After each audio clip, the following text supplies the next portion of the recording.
It's mid-October and that's my Christmas tree.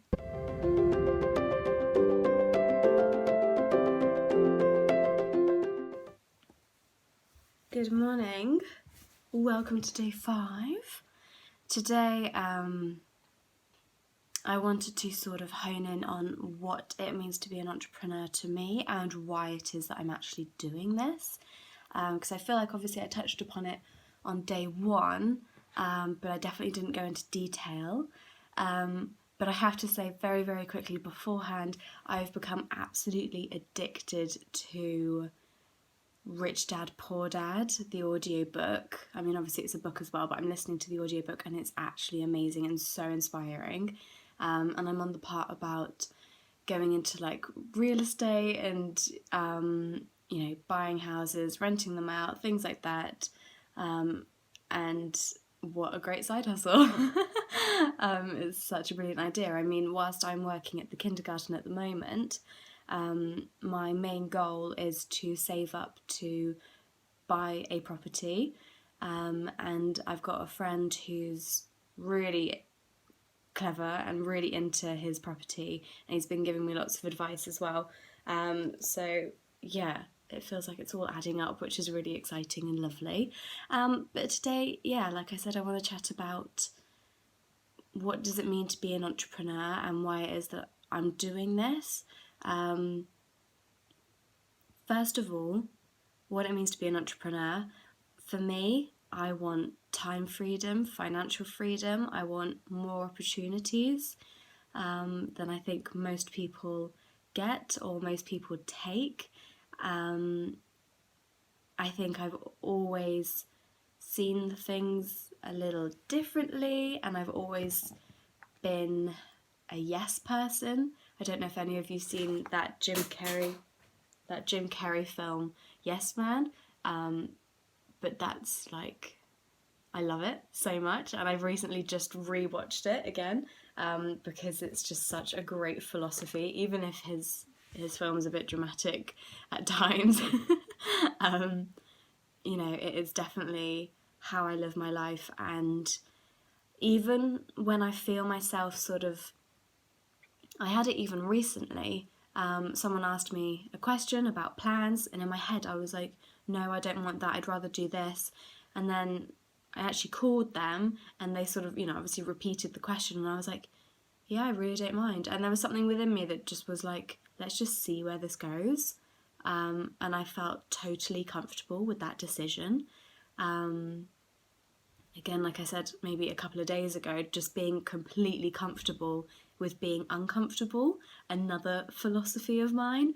And yeah, I just think it takes you to the most amazing places, and you meet so many incredible people once you put yourself out there, and you experience the most incredible things, the most incredible places, the most incredible opportunities. I would not be where I am today if I chose to be comfortable, or if I chose to take the easier option and stick to what I knew back then, because that's not how you grow. And now I'm living in a different country, I'm doing a long distance relationship, that definitely wasn't on the plan.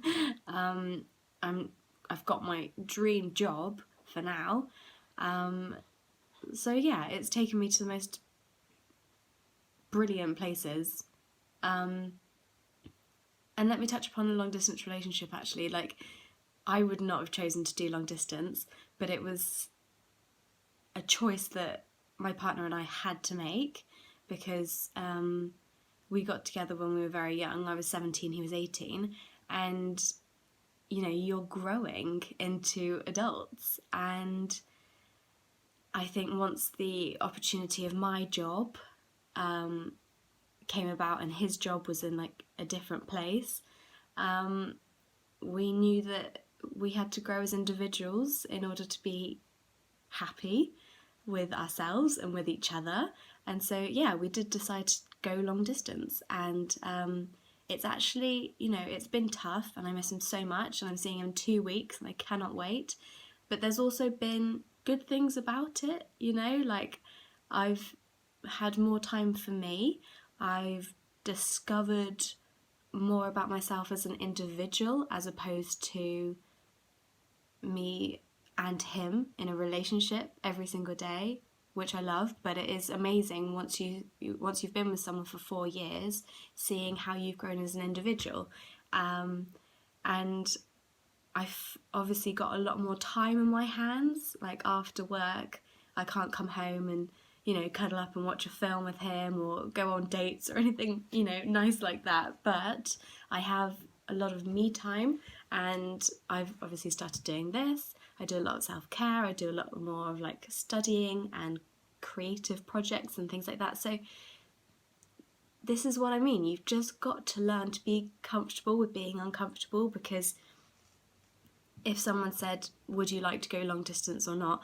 Obviously I would have said no, but it's the opportunity that came into our hands, and, we decided to look for the positives in it instead of being sad every single day that we're not together. So, it's worked out.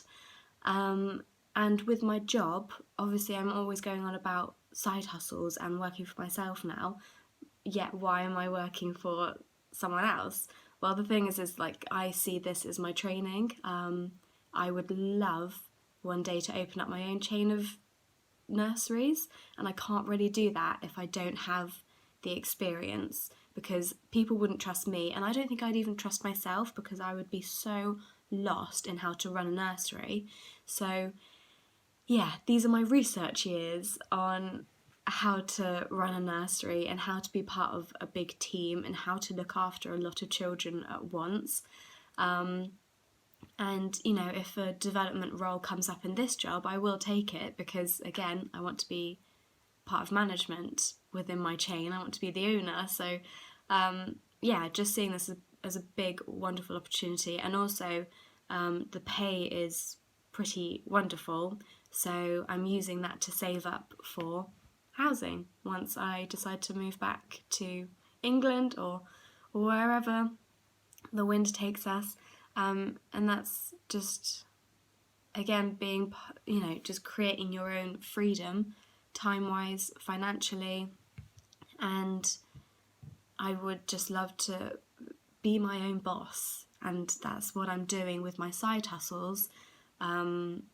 I set my own goals. I work as much as I want to. I work as much as I want something, if that makes sense. Like, however big my goal is, that is how much I will work.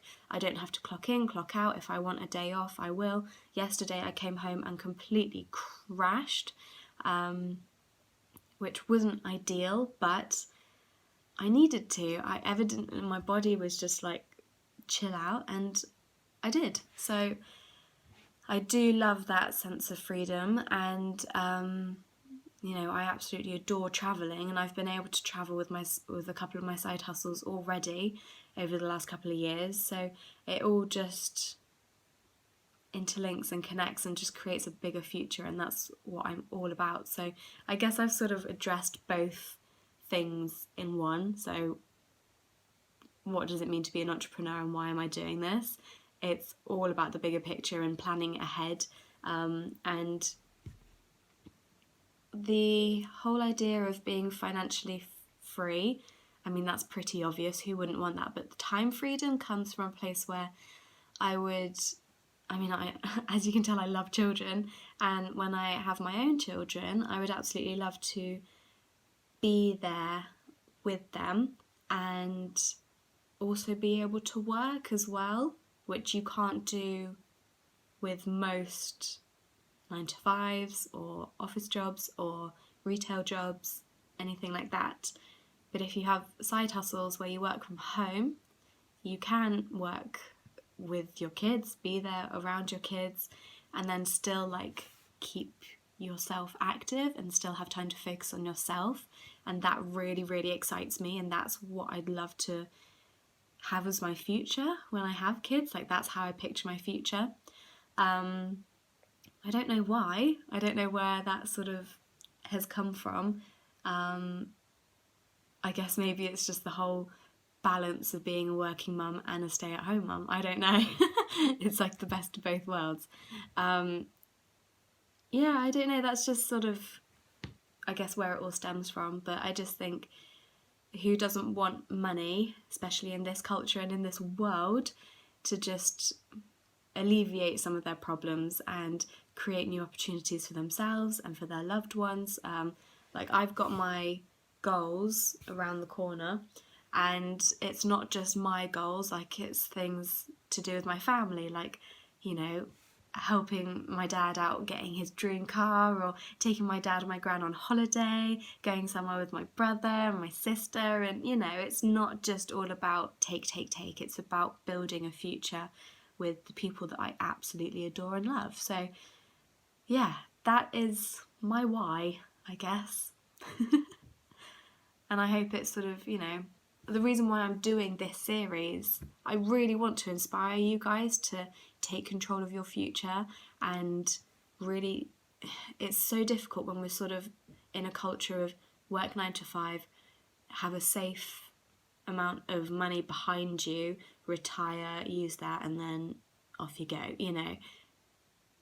That sounds horrible to me. I refuse to have that as my life. You know, I can't imagine working for someone my whole entire life and then just having a mediocre amount of money for retirement for the rest of my life. Just not going to happen. So yeah, really just take control and decide what you actually want. And it will take time and it will take effort now, more than you will receive now, but it will be worth it. Yeah, these side hustles that I do, they're not get rich quick schemes. I don't believe in them, because the faster you get your money, the faster you'll lose it in most cases. So it's about building something that will be long lasting, and that's really exciting to me. All right, thank you for checking in, guys, and I will see you tomorrow. Bye.